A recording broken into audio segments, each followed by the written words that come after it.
Mr. Vince, I don't know if I pronounced your last name correctly, Fedorovic? It's Fedorovich. Okay. Fedorovich. So, good morning. Good morning. So yes, my name is Vince Fedorovich. I've got my title on there as an athletic trainer. That's what I got my degree in when I was going to undergrad and then getting on to master's school. I currently am in a unique position at the moment. I currently don't have a job at the moment. I just finished a job. I was just finished working with the Milwaukee Brewers as their Latin American medical coordinator. I just finished that last week. So I'm currently in the process of interviewing and finding other things. So that's why I only have my title as athletic trainer at this moment. But I think the point of this class is to kind of talk about journeys and talk about some of the opportunities that you get over the course of time. So I think what I'm going to do is I'm just going to kind of take you guys on my path, and then maybe you guys can kind of ask some questions as we go along, or maybe at the end. But I don't know about everybody in this room, but my path didn't start out here in the United States. I'm originally from Canada, myself. So I grew up in a small town called Lloydminster, Alberta. It's way out in up there way north, up in Canada, right on the Alberta-Saskatchewan border. And we stayed there for a short period of time, but the reason that my parents were over there, they grew up out in Western Canada, out in Saskatchewan, and they decided to settle over there because oil was big at that time, and that was something that they decided to do. So I know I always think back to myself right now, and I think to the times when I was sitting in your guys' chair. And I sit back and I think now, I'm like, it's crazy to think where you start to where you're at currently. Sometimes there's a correlation, sometimes there's not a correlation with that. You know, there's a lot of different things that go on over the course of time that kind of changes your ideas, your thoughts, all of those different things. So, in that journey, being from Canada, I had an opportunity to do a lot of things. Growing up, I know, like some of you that are in here, I played sports growing up. I played everything you could possibly imagine. Back in those days, in the 80s, 90s, we ran outside all day. You'd go, you'd run around, you'd do what you need to do and all that kind of stuff, and your mom would call you in for dinner after school, and doing those things. So you get an opportunity to kind of experience life in a different perspective. And being over in Canada, as you can imagine, I mean, there's been lots of rumors, but it's all true. I mean, it gets really cold over there. So times of the year are really, really important. And I think about those all the time too, because I think about how that kind of shaped the way that I do things and the way that I think about different things. And it's gone to the point now where I've had the opportunity to work in 3 different countries. I've worked in Canada, I've worked in the US, I've also worked in the Dominican Republic, is where I was just most recently. So in thinking about all these different things and thinking about the seasons, thinking about the changes that go on, and thinking about all of the different things that have kind of changed over the course of time, I always go back to that time when I was a kid. And I always think about how simple those things were. I think to myself, I'm like, man, when I started out, all I was doing was just being a kid, going to school, running around outside, thinking about all these different things, playing sports. My parents were really big into playing sports. They thought, and this was their direct quote, they thought that it would be very, very good for myself and my siblings to play sports because it would keep us out of trouble. That would keep us on the straight and narrow by playing sports. And I'm very thankful for those ideas. They grew up, they didn't have the same type of opportunities. But they thought for us as kids, that would be a good start for us. Give us some structure. Give us the ability to build on teamwork. Think about all those different things as we go along. But I would not say that it's ever an easy road. And I know everybody in here has kind of gone through that similar process, right? And I know everyone in here is kind of trying to figure out how do you go from what it's been like as a kid, where you're playing sports, and you're doing all these different things, and you're learning different things. And then you come to a new country. You come to a new place. You might not speak the same language as everybody else, or you might be learning that language. Customs are different. So I always think back to that time.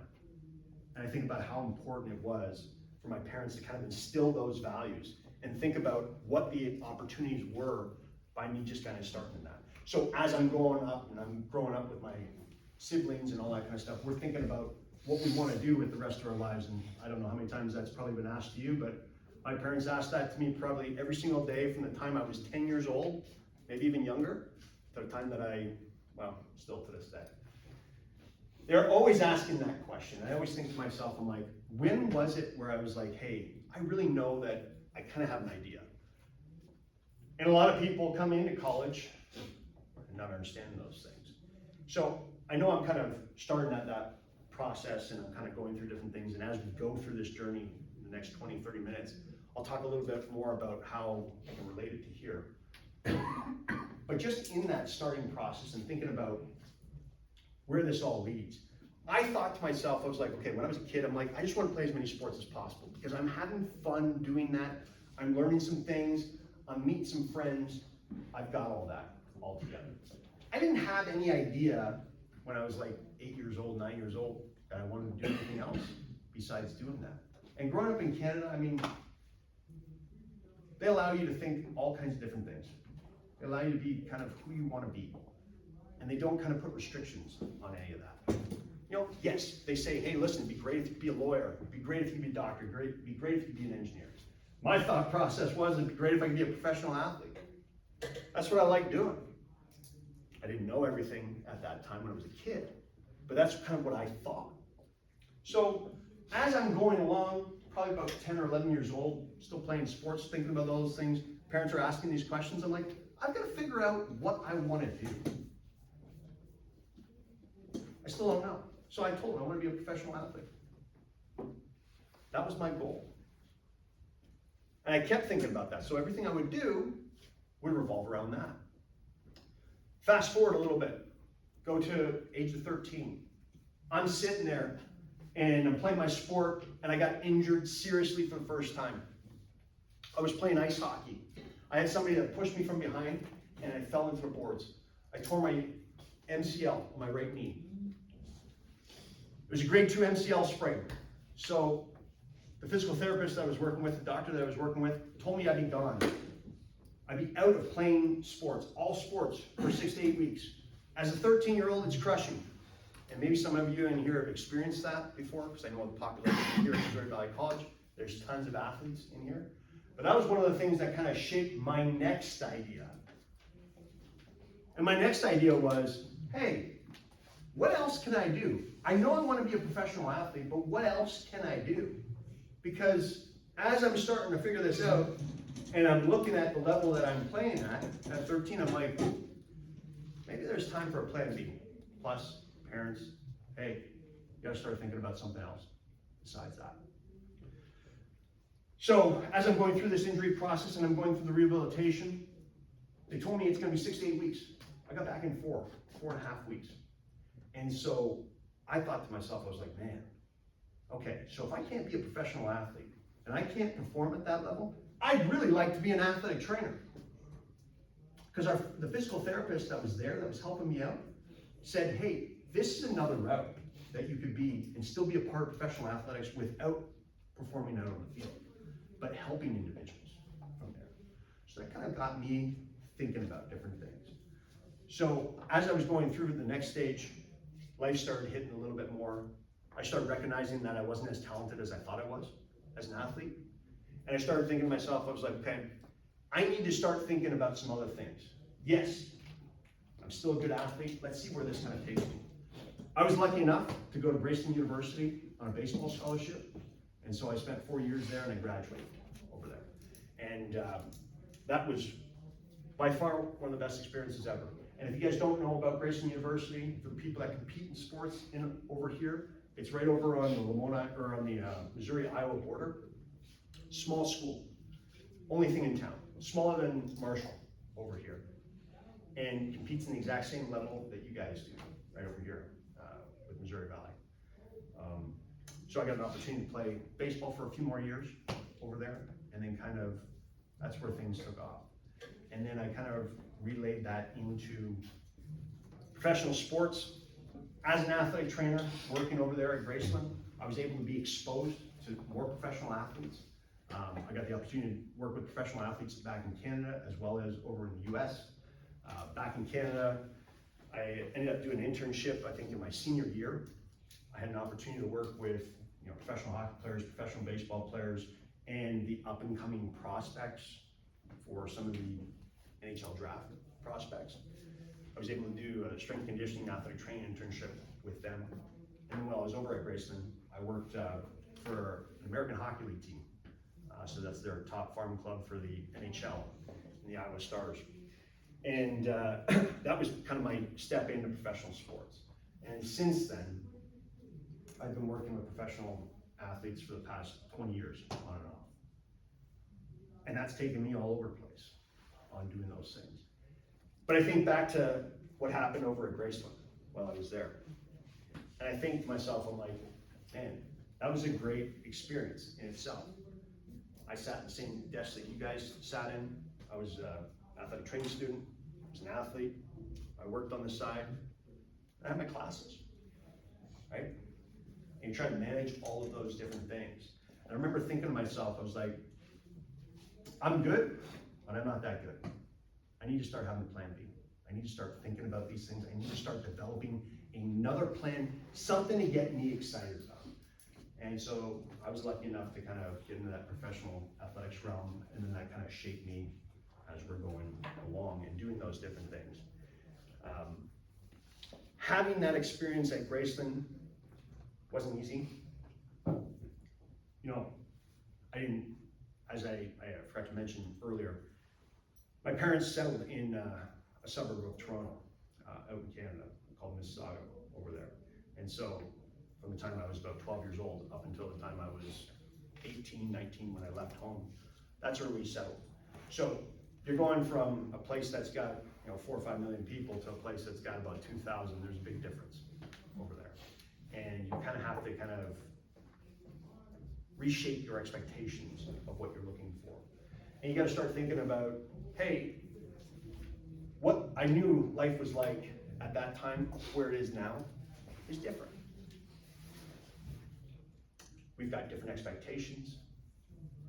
We got different resources. How am I gonna make something? And so I remember my thought process was, I've got to take in every experience that I can take in over at the college. I've got to be able to kind of figure out, all right, what's important? Well, I need my education. I'm not making it as a baseball player, flat out. I knew that my freshman year. I wasn't making it as a baseball player, so I need to focus. So one of the things that I ended up doing, just to make sure that I was on the straight and narrow and that I was going to reach a goal of graduating and doing those things, spending a lot of time in the library on a constant basis. I do that every single day, just to make sure that I was on top of all the steps, trying to make sure that I was ready for the next step on doing those things. And that was very rewarding in the end, because obviously I was able to graduate. I was able to go on and do those different things. I was able to kind of start looking into things a little bit further than what I would have been on a regular basis. Going to college was great. I had an opportunity to meet people from all over the world. We're in a small school, 1,000 students overall, but we had people from 100 plus different countries. It was a great opportunity to make connections, to build off those things, learn about other people's cultures. And you better believe it, you became quite well connected by getting to know all these individuals on a regular basis. It was something that was really, really special to me. Being from another country, coming through and seeing the customs, Canada and the US are similar in a lot of ways, but there's differences. No matter where you come from, you're still in a different country. You still have different cultures. You still have different cultural norms. Like one of the things that I completely remember that I always giggle. I've been to the US many times previous to that. But sometimes when you spend time in a place, you don't think about things as much. So one of the shocks for me coming to the US, and it wasn't really a massive shock, but I didn't understand, you hear about it, but you don't understand about how ingrained sports is into the US until you're actually here. And you start figuring out what a football schedule is like. And you start saying, oh, okay, well, now I know. On Friday nights, all high school teams are gonna be playing football. On a Saturday, that is just scheduled for college. I mean, that's just college football. And then Sundays in the fall, it's all NFL football. That was one of the things that kind of blew my mind. And then when people were talking about things like, biscuits and gravy, grits, and all that kind of stuff, I was like, it's not something that we usually eat over in Canada. My transition wasn't as tough in college. I'll say it wasn't that tough because I at least spoke the language. I understand all of that aspect of things. It was an easy transition on that side of things. But being away from home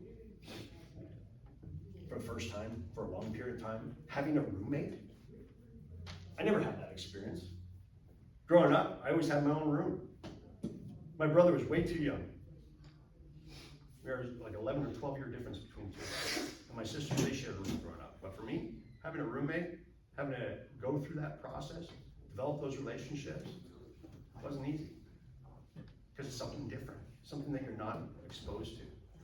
But I will say, having the experiences as a kid and growing up, playing in sports and doing those different things taught me some valuable lessons about teamwork, compromising, sharing, shared goals.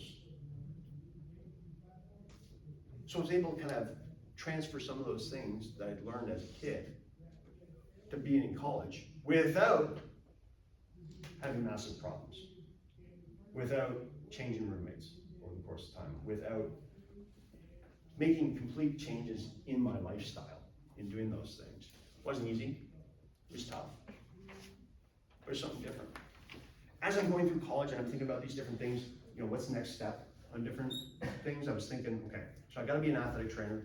Where do I wanna go with all this? I didn't do a traditional thing. I didn't stop when I was, after my 4 years. I ended up halfway through my junior year. I thought that I could play baseball at a different place and get more playing time than what I was gonna get. So I transferred out to a place called Lockhaven University for a semester. And that was an interesting idea.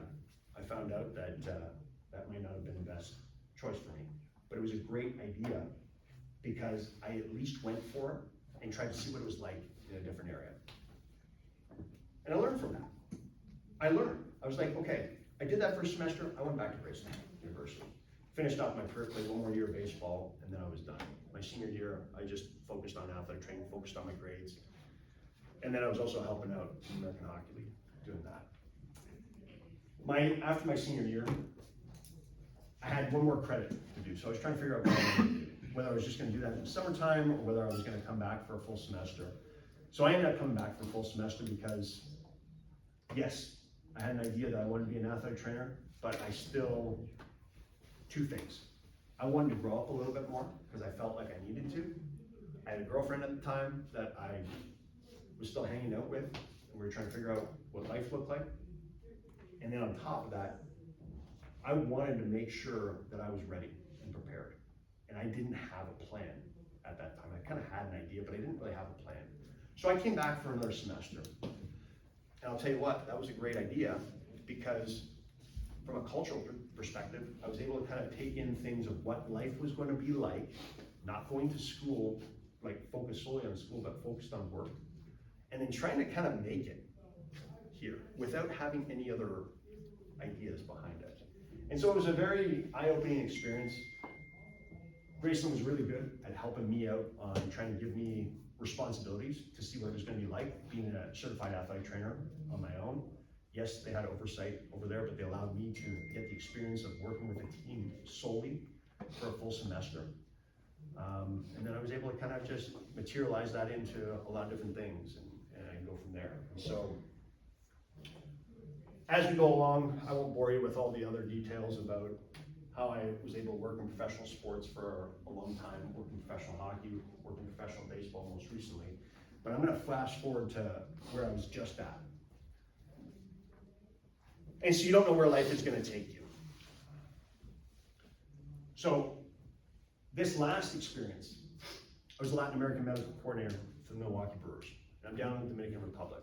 And so I was thinking about this when I took this position 2 years ago. And it was right around this time when I was thinking about taking this position. My wife, some of you may know her, Rena Federowicz, she teaches over here in the business division. She had kind of challenged me a little bit to see if I was still interested in working in professional sports. And so she said, well, why don't you look at it? I mean, you've worked in professional sports for a long time. She always jokes about this. She goes, every time we turn on TV, there's somebody that you know when we're playing sports and all that kind of stuff. So I said, okay, fine, let's go. And I'll be honest with you, I did not think that going back into professional sports and going to the Dominican Republic was not like number 1 on my list. That was probably like number 20 on my list of different things where I wanted to go back to. But when the opportunity comes, sometimes you kind of have to make decisions based on that. And so something that I thought about with that is I was like, okay, great. All right, I've worked at high schools. I've worked in pro hockey. I've worked in baseball previously, doing athletic training internships. I've worked at the college level. I get an opportunity to go to another country, challenge myself, challenge my skills, challenge my ability to communicate in another language, as well as get the opportunity to do medical care or health care in another country. You don't get that opportunity. Yes, here in the US, lots of different languages that are spoken. The main language here is English, right? Over there in the Dominican, the main language is Spanish. I didn't know Spanish very well. I still, to this day, am not fluent in it, but I can get through a conversation. I can get through what I need to on it. And so, having that opportunity to do something like that and to get that experience, I thought was great. It was a challenge that I wanted to kind of get through and do those things. But I couldn't do something like that. I couldn't do something like that if I didn't have the experiences when I was a kid. I didn't have like a support system or didn't have like a drive in order to do those different things. And I think that's something that has always kind of stuck with me. And that was fostered, throughout when I was a kid, when I was in college, in high school. I'm thinking about those different things. And I didn't have it all figured out. I still don't have it all figured out. I got a better idea of what things are going on. But to kind of have the opportunity to think about these things and grow and challenge, I think that's something that's the most exciting part of everything involved in this. And I think when we're looking at it from the perspective of just college in general, I mean, that's the beauty of it.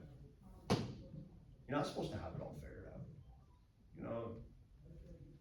If I skip back and I think about a few things, one of the reasons that I'm here today, not just that my wife teaches over here, I used to work here as well.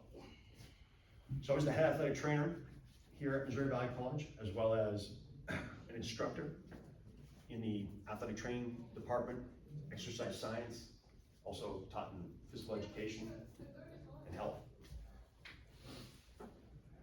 So I have a unique experience in just what it's like over here. So I know that people come from all types of, all walks of life over here. And so this place is very important to me. Not only that, for those of you that have met my wife or that know, my wife is from Japan. So her second language is English. Her first language is Japanese. So I think about like the challenges of just going through and the things that you meld into and the different ideas that you gain over the course of time. That comes by being open-minded and taking opportunities and understanding that when you've got an opportunity, it's not always going to be easy. There's a lot of suffering, there's a lot of sacrifice that's involved in those different things. And having the opportunity to have taught a bunch of students and worked with a bunch of students here over at Missouri Valley College was another great opportunity for me. And it speaks to the different things that I've been able to kind of accomplish over the course of time. And I enjoyed my time over there. That's why we still live here in Marshall, Missouri. So it was a great experience. And so I think what I'm trying to say in the end, and just kind of as I'm finishing up here, this is a place and a time that I think is really important for all of you to kind of sit back and say, hey, there's a lot of things that you can take from a place like this. It's not just, hey, I'm just going to school right now, I'm just playing a sport, I'm just getting my grades, and you get an opportunity to meet lifelong friends. Just last night, I was talking to one of my old roommates from Grayson. He's an AD over at one of the schools out in Kansas. It's like 20 years ago. I've got my friends from when I was a kid. We still talk to this day as well too.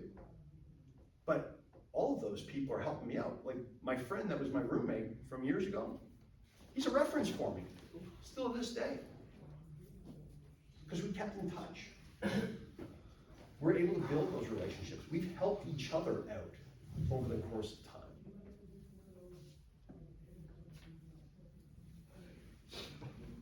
I think having the opportunity to get these experiences, you guys are in a great spot. I know it's tough. I know it's tough when you gotta go to class every day. I know it's tough if you gotta play a sport. I know it's tough getting through all the work. But I also know this is a great place to grow. Grayson was perfect for me. It allowed me an opportunity to grow up a little bit. As an 19-year-old kid, I wasn't ready at that time. I would have taken a job that was probably less than what I should have been doing. Having the opportunity over here, experience another culture, see some different things. As we've grown, having the confidence to learn new languages, having the confidence to break out of what you know, I think it's a great thing. I think it's something that I always take back, and something that I always try and mention to people. You don't know where your opportunities are gonna be, but you've got a base. You've got a base, especially anytime that you get a chance to do these things. That's what I got.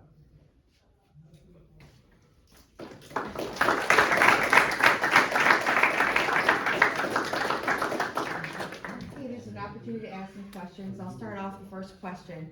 You labeled your title is athletic trainer. So, just since you know most of these students are athletes, if things do occur, you get injured, there's no more playing for you.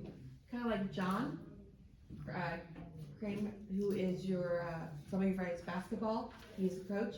He got injured. He can never play basketball again. So he became a coach. So can you explain what does an athletic trainer do? Sure. So a certified athletic trainer, they go through and they're people that are out in the field helping any athlete out with the different issues that they've got. So they go through emergency medicine. So if somebody's got a heart attack, they're skilled in helping that person out. If somebody's got a dislocated ankle, dislocated shoulder, broken bones, they can help go through that process. They're also skilled in orthopedic evaluations. So if an athlete were to sprain an ankle, they can go through and help that athlete through the process, going through the initial evaluation, going through the rehabilitation, and your return to play on doing that. So that's kind of the role as an athletic trainer. They're in many different settings. It's not always just your traditional working with basketball, football, swimming, all those different things, cheer. They've moved on to different things. They've moved on to the performing arts. They've moved on to the industrial setting. They work with police officers. They work with firefighting. They work in the military now. Hell, I applied for a job with Amazon not too long ago as well too, right? Because they're in every different type of setting. because they have adaptable skills on working with different things. And I think another important part about athletic trainers in general is it's not just the sole things that they're doing to help one individual. They also collaborate with other healthcare providers. They'll collaborate with the coaches, they'll collaborate with strength and conditioning coaches, they'll collaborate with physical therapists, occupational therapists, physicians, orthopedic surgeons, dentists, chiropractors, massage therapists. They're kind of people that kind of help guide care in essence and help kind of get a holistic approach to helping athletes get back out on the field and stay out on the field as healthy and as quickly as possible.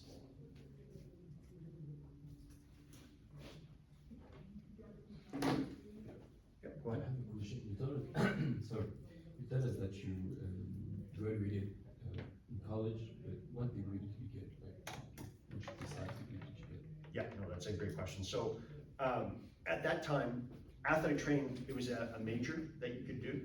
So I got an athletic training, I majored in athletic training as well as physical education, and I minored in health at that time.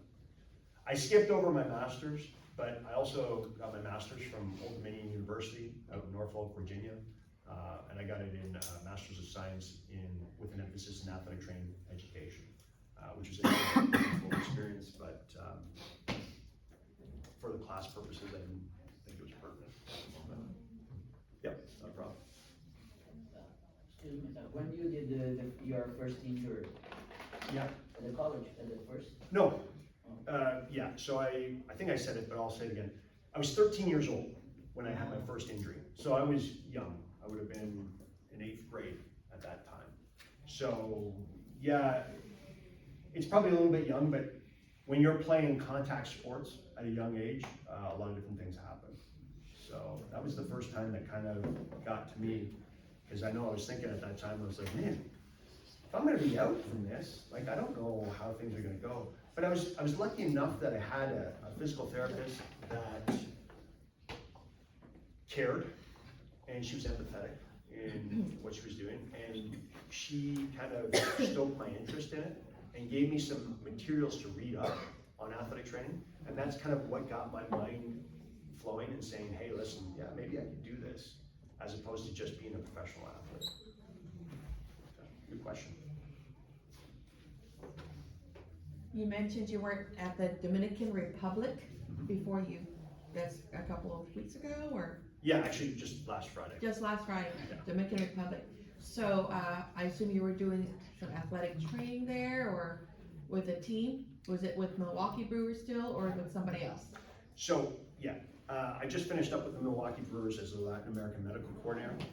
So my role in that was I was responsible for all the medical issues that went on with our academy over there with the Milwaukee Brewers prospects. So we had 2 teams over there, so we had roughly about 70 prospects, but sometimes we would have more prospects that would come, so our up and coming prospects would come to the complex too.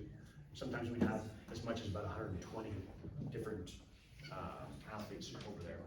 So my role as the Latin American Medical Coordinator, I helped coordinate medical appointments, I helped collaborate with our different departments within, so whether it was strength conditioning, physical therapy, our sports psych, nutrition, coaches, management, all of that. Like, my role was to kind of meld all of those divisions together and get all the pieces of medical information passed along.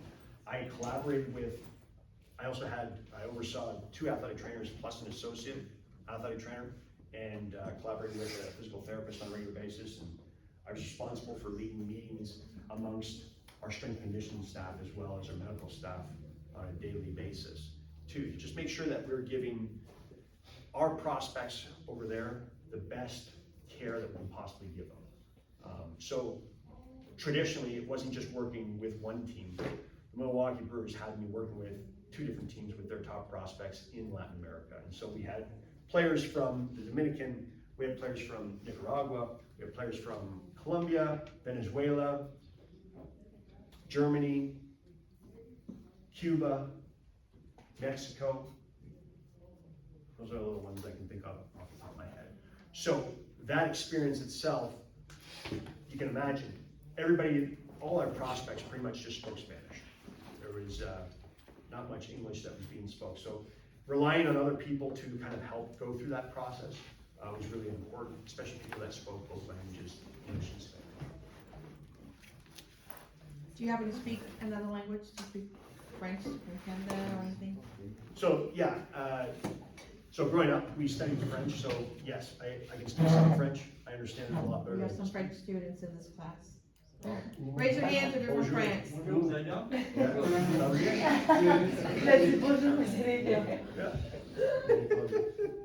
Well, who in here can speak any Japanese? Anybody speak any Japanese? Oh, konnichiwa. Now you know. Okay. Anybody speak Mandarin? What? Ni hao. Yeah.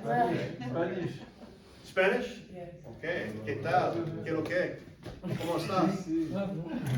Muy bien.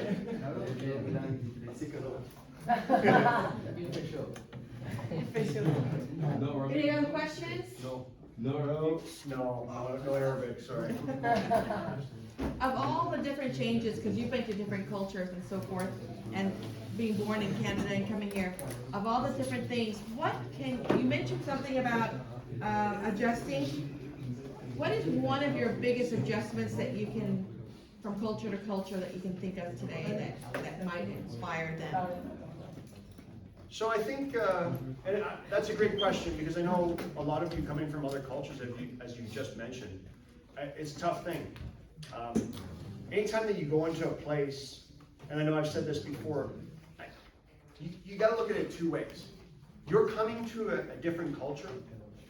I don't think it's necessarily the best thing to kind of say everybody has to adjust to you. I think if you're going to another culture, you have to be open to adjust to the culture around you. And if you take it from that perspective, I think you'll have an easier time of adjusting. That's something that I've learned over the course of time. If you're gonna sit there and just say, well, I'm only gonna speak English in a Spanish-speaking country, you're not gonna get as far as if you're willing and open to understand the culture. To kind of start thinking about those things. When I go to Japan, when I visit there, I study Japanese every day. Not a ton, but enough to try and get through. People are surprised when I can have just a simple conversation in it, right? People take that as like, okay, a person is trying to adjust. A person is trying to come in and say, hey, listen, I want to learn more about your culture, and I need help. I'm doing those things.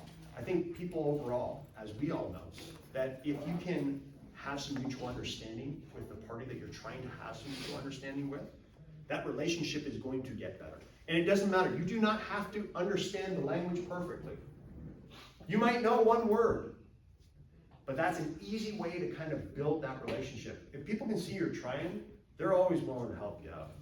You don't know how many times I was out in the Dominican Republic and I'm trying to ask for different things, and people are like, can we just please stop speaking in English? I understand English. It's like, nope, hold on, I've got it here.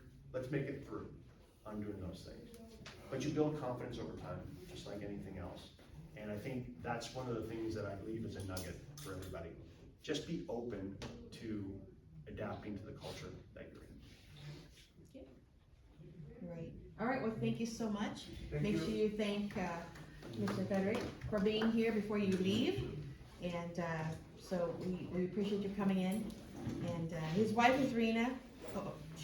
I'll have her show her face some point in time. She was supposed to speak today, but she was preparing for other things. She's leaving for her conference. Yep. And they're leaving for a conference. But we appreciate you coming in and sharing that with us, especially being someone from a different culture, immersing yourself here in our culture. Thank you. Appreciate it. All